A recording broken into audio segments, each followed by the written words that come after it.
Alright, people.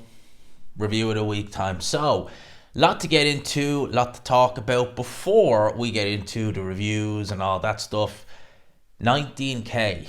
We actually hit that Saturday night during the watch along for Taylor Catterall, which pulled in numbers I wasn't actually expecting. It was nearly 800 viewing at one stage. I was thinking it might do about 200-300, but nearly 1,000. I was like, whoa, that was a surprise. But yeah, we are now, we're now, I think, 19,036, 37. So yeah, we're doing pretty well. 20k next stop, lads. And as I said, Adrian Broner special. WTF Adrian Broner for 20k. That's going to be a doozy. I've already started working on that. So, oh boy, that's going to be a doozy. But yeah, appreciate. I normally do this at the end, but thank you to everyone. Nearly 20k, lads. Crazy.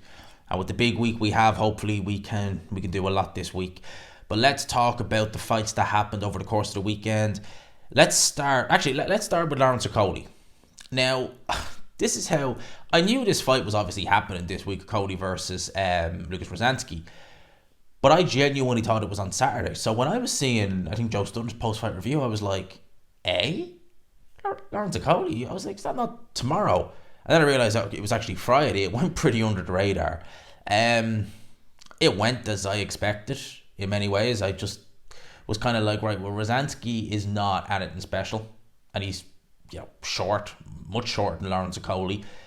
He's not that big. I know Coley's moving up to the bridger weight, if you want to call it that, but it's really heavyweight. Considering the fact that Oleksandr Usyk is the undisputed heavyweight champion of the world, and he weighs in below the bridger weight limits for all his fights. So there you go.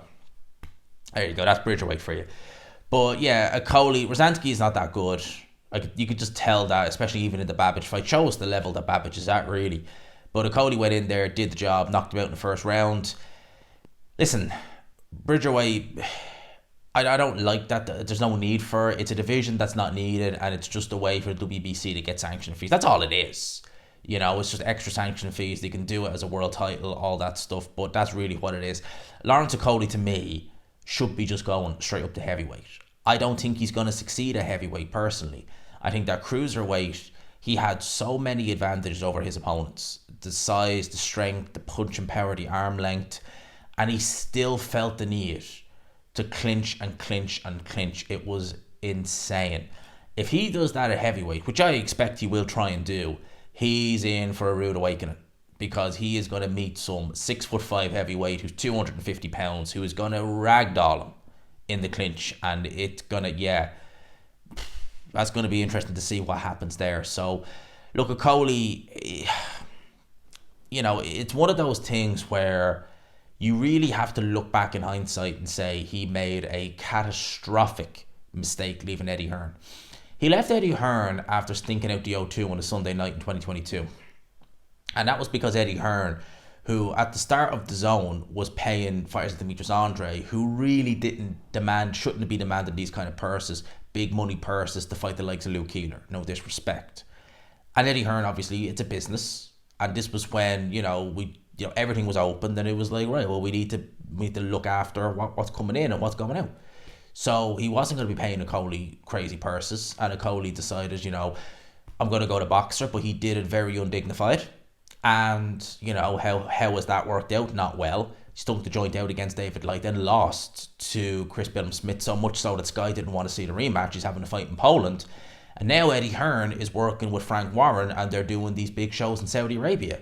And I just look at that and think, you know what, Lawrence Okolie, I don't even think he's with 258 now, could have been on those shows. I mean, he could potentially be in the Matchroom versus Queensberry show, although I don't think Warren has any crew. You get what I'm saying. Maybe as a heavyweight, maybe he could have been going in there against Hergovich, who knows. But he had opportunities. That it's a real case of just wait and see. Better the devil you know than the devil you don't know. You ever hear that saying?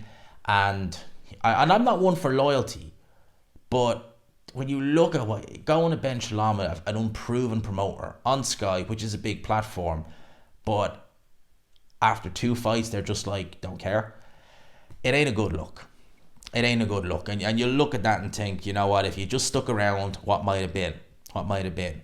Now, there was a card over in Canada last night in Quebec, and it was headlined by Christian Mbilli. I think is how you say that guy's name. He was fighting Mark Heffron. Now, Mark Heffron, as many of you will know, he is a former British and Commonwealth champion, I think he was.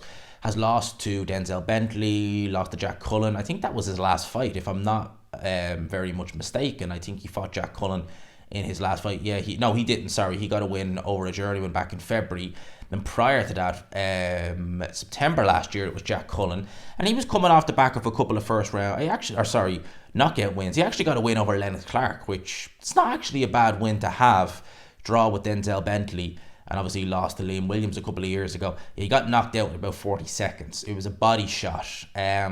He started the round not really landing on it, but he started aggressive, and Christian Mbilli he just opened up, found the hand speed is there, the punching power is there, and he put Mark Heffron down within the first 30 seconds. Referee waved it off. He didn't beat the count. It was a body shot, so credit to him. That was a good win. He's mentioning the likes of Canelo Alvarez. I look at him and I just think, no, he leaves a lot of openings there. I think Alvarez would light him up. I really do. I see Arslanbek Makhmudov came back to win aways last night. He was meant to fight Junior Fa, but Junior Fa has since retired from boxing.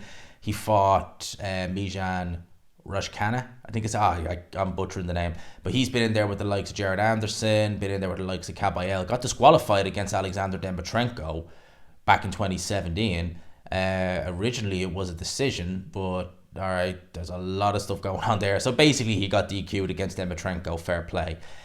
That's an achievement in of itself to get DQ'd against him, but that's not a good thing at all. But that was who he came back against, so that was the card in Canada. Now, lastly, we will move on to the show, the main one, which was the DAZN show in the UK. Let's talk about it. So, Gary Cully got a win, a 10-round decision over Francesco Patera. I worried about Cully going into that fight now, I have to be honest with you. He does still look a little bit shaky. I think that knockout defeat that he suffered against Jose Felix about this time last year, actually, I think the demons of that are still there. This will go a long way to helping Gary Cully, because Gary Cully has talent. He certainly does have talent there. But he just still looks a bit jittery for me. Paddy Donovan got a 9th round stoppage win over Lewis Ritson. Same round O'Hara Davis stopped him in. And I have to be honest, Paddy Donovan, although it was the result I expected, I thought he'd look better. I really did. I genuinely thought he'd look better than that. Ritson had moments in there. Ultimately, he was taken out. Paddy Donovan is a lot fresher. And as well as that, Ritson, his best days were at 135 pounds. This was at welterweight. So, Paddy Donovan's been a career welterweight. I think he was promoted by Top Rank. At one stage in his early career was Paddy Donovan. He's now with Matchroom now. I don't think he ever fought in the States with Top Rank. I think he fought on a couple of Conlon shows in association with Top Rank. And now he's fighting on Matchroom shows. But look, he is a good talent, Paddy Donovan, but I guess I just expected more. It's a win's a win, but I guess I just expected more against the fairly over-the-hill Lewis Ritson. It's fair to say. Chef Clark versus Elizardo. I got the result I expected, but later than I expected. I thought Chef Clark would win this fight a lot earlier than he did, but he inevitably was able to get rid of Elizardo. Once Zara wasn't allowed to hold, it seemed like the writing was on the wall, and he was dropped heavily. That's back-to-back knockout losses, and these were bad enough. It wasn't as bad as the Jay Opetaia knockout in terms of how vicious it was, but it's still a bad knockout loss to have nonetheless. So really a lot of thinking needs to be done in Team Elizardo. I would say Chef Clark, sky's the limit, but he's 33 years old, so he needs to get a flipping move on. He needs to get a move on now, because he doesn't look 33 years old, but he is. That's only his 9th fight, and I think on commentary they were saying he only had like 4 or 5 amateur fights, so need to get a move on. Now, time waits for no man. And then the main event, obviously we had Josh Taylor, Jack Catterall. I felt Jack Catterall won this fight. I do agree with Bob Arum and others who felt that the 117-111 scorecard was wrong. Now, I don't have any issue with Jack Catterall winning this fight. In fact, I struggle to give this fight to Josh Taylor. I really don't see how Josh Taylor won this fight. I don't think you can make a case for him winning the fight. However, it was competitive, and him winning 5 rounds, certainly could. 9 rounds to 3, no. That is too wide. It's too wide for Jack Catterall. A good win, and Jack Catterall, at moments in that fight, he was looking phenomenal. Josh Taylor, on the other hand, I'd say, look, it's not for me to say, but I'd say stick a fork in him. I would. He looked like an old fighter in there. He really did. And he is someone who we hear he likes to party. He likes to enjoy himself. And you can't do that. Live, a fun, look, there's plenty of time to enjoy yourself when your career is done, but you can't live with your hair down and expect to cut it at world level. It just doesn't happen, especially if you're fighting in weight divisions where you have to drain yourself. You can get away with it a little bit more at heavyweight. Tyson Fury proved that. But you're not going to get away with it at 140 pounds. No way. And he stuck around too long at the weight. Not making excuses for him. But yeah, that was not the Josh Taylor of a few years ago that I remember seeing and rating so highly. But credit goes out to Jack Catterall. He's since called out Teofimo Lopez. Now, I have to say, I wouldn't be picking Jack Catterall over Teofimo Lopez. But I think his style, he's not as much of a mover as the likes of a Sandor Martin or Jermaine Franklin. He will stand a little bit in trade. But I just think that style, it would cause Lopez problems. It would. Ultimately, I think Lopez is that good. He would break him down and would eventually get to him either on points or he would probably stop Jack Catterall. But I think that fight would be very interesting. I would make Teofimo Lopez favourite. I genuinely would. But yeah, Catterall versus Lopez. I mean, Bob Arum is not happy. Obviously, he promotes Josh Taylor. So, Top Rank versus Matchroom Part 2. Let's see it. So, yeah, it's that would be an interesting fight now, I have to say. I think that would be a pretty damn interesting fight. So, let's wait and see what happens there. I did see this, and I forgot actually to make a video on it, but it's an interesting one. It's news that's kind of come, I don't want to say a bit out of left field, but it's interesting. So according to Mike Coppinger, Sebastian Fundora versus Errol Spence is now reportedly agreed for Fundora's WBC 154-pound title in October, potentially at AT&T Stadium. Now, it's believed, because obviously Sebastian Fundora is a unified champion, it's believed that he will either vacate or could be stripped of his WBO title rather than, so basically just to face Errol Spence. So basically that means then that his title, the WBO title, will then go to the winner of Crawford versus Madrimov, because as you may remember, they're fighting for the WBA title. They're also fighting for the interim title. They'll just make it full champion, and it could be that interim title is gone and it's just the full title. So the winner of Crawford versus Madrimov could be unified. Well, they will be unified, more than likely. But let's just talk about Errol Spence. Now, Errol Spence did tweet this, and apparently he's deleted this tweet. I've seen that. Might be the last time you see me. Listen, as many of you will know, I've always been a big fan of Errol Spence. I enjoy watching him as a fighter. I just think he's tremendous. I think he's so entertaining. He doesn't do anything amazing, but everything he does well. And he's so fun to watch. I love watching Errol Spence. Vicious to the body. He will have a lot of body. He will have a lot of real estate in the body to hit with Sebastian Fundora. He's so tall. It's going to look... Errol Spence is not a short fighter. He's about 5'10", but he's going to be dwarfed by Fundora. He really is the towering inferno. That loss to Crawford was damaging. And a part of me doesn't want... Because you hear, I remember BDA had that, I think was he a neurologist or something like that, or he definitely does with brains or something like that. I think that's the word you use, I'm not 100% sure. But he was saying that in his opinion, Spence is showing signs of damage up there. And when you hear that, you just kind of think, call it. Call it. Even one more fight at world level. Against someone like Fundora. Listen, Fundora is game, but he's not the most talented 154-pounder you'll ever see. At this point in Spence's career, I really don't know. I would watch it because I think it's going to be an interesting fight, but yeah, I don't know how that will go. And I kind of like to see Spence kind of sail off into the sunset. If he wins, it's a great way to bow out, isn't it? If he wins, I've picked up a title, 154 pounds, bow out on top. Because you know full well if he wins that fight and Crawford wins his fight, you know what they're going to do, because it'll be for a unification at 154, especially if Spence wins in good fashion. they'll do that rematch at 154 as a unification. 100%. They will do it. 100%. Oleksandr Usyk has now requested an exemption to keep his IBF heavyweight title rather than being stripped. That is confirmed by the president of the IBF, and the reason why is because Bob Arum said on TalkSport that Tyson Fury has now activated his rematch clause for the fight with Oleksandr Usyk. The fight will take place either at the end of this year or the beginning of next year. So either way, we're going to see Fury Usyk 2. It might be this year, it might be next year, early next year anyway. So that's confirmed by Bob Arum. Now, my thoughts on it. Now, I've already done a video on this, and my thoughts is that Oleksandr Usyk wins this rematch, and it may likely be the last time we see Oleksandr Usyk. Whether they let him keep the IBF title or not remains to be seen. If it was the WBO, I'd say they probably would. This might be a time where an interim title would come in handy. This is what the interim title is sort of for. If a champion is injured, or if a champion like Oleksandr Usyk is contractually obliged to a rematch, meaning you can't face your mandatory challenger, something like that, I could see a just cause for them bringing in an interim title. I could see a just cause, because it's not like he's avoiding his mandatory. He's just contractually obliged to fight someone else. It's not his fault necessarily.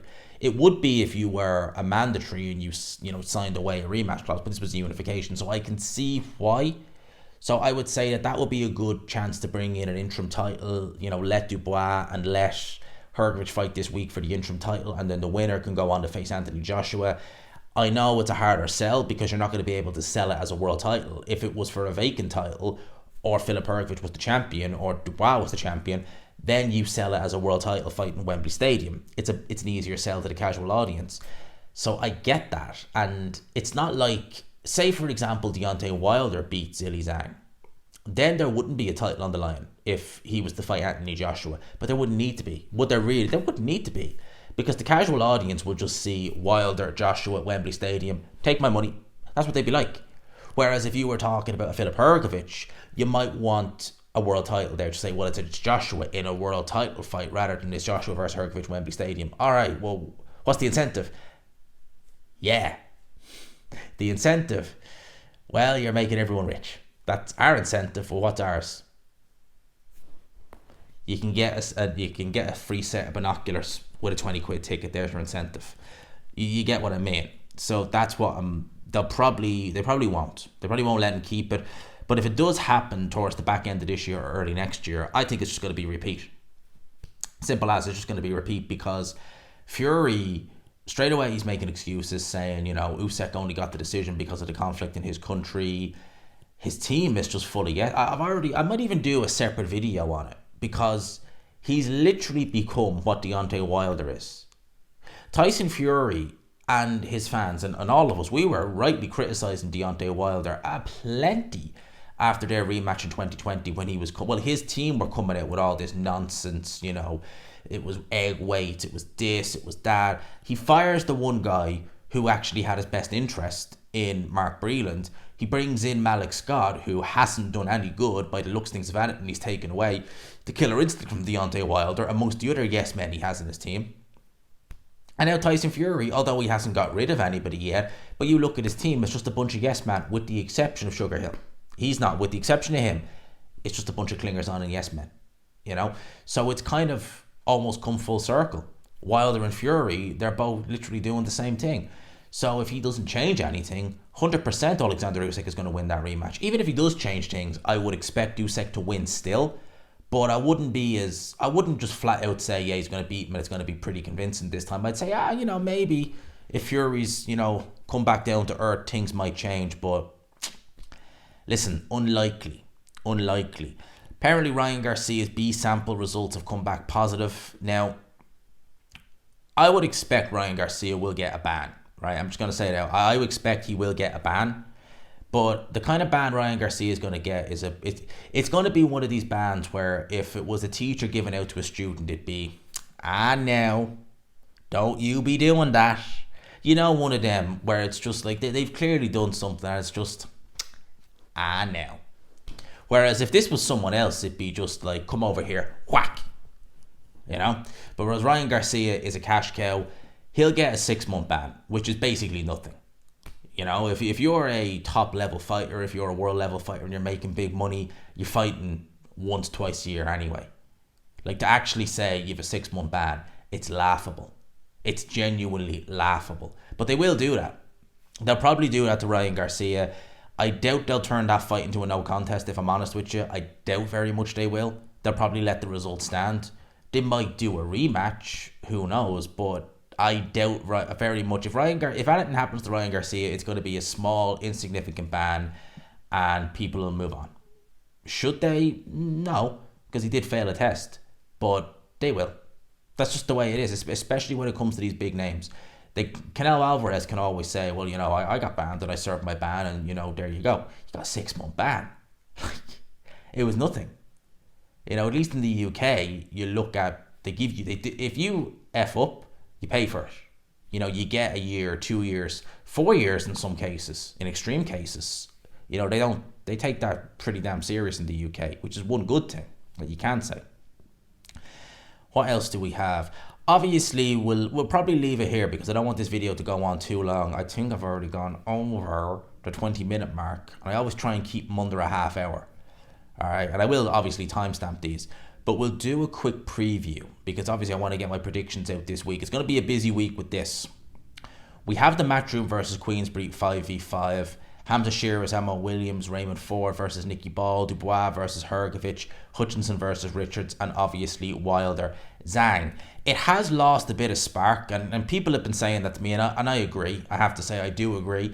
It's still a good card. It's a very good card, but it's lost that little bit of spark now that Beterbiev Bivol isn't happening. Bivol's fighting on the undercard, but it has lost that little bit of zest to it, you know, where you're just like, oh wow. And all these fights culminating in Beterbiev Bivol, it's lost that little bit of life to it. I 100%, 110%. It's still a good card. It is. Wilder versus Zhang, I love it. I'll do my prediction video tomorrow. Probably haven't had a chance this weekend. Hutchinson versus Richards. We'll talk more about that in depth. Dubois versus Hrgovic, love it. Ball versus Ford, love it. Ammo Williams versus Shearers, love it. I think these fights are going to be... I would be very surprised if this time next week we're talking about any fight on that card and saying it was a bad fight. As in, like, you know, it was a dud or it was one-sided, it was a mismatch. I'd be very surprised if we're there talking about it. The one that I worry about, and it might be one-sided, is Hutchinson versus Richards. Might be.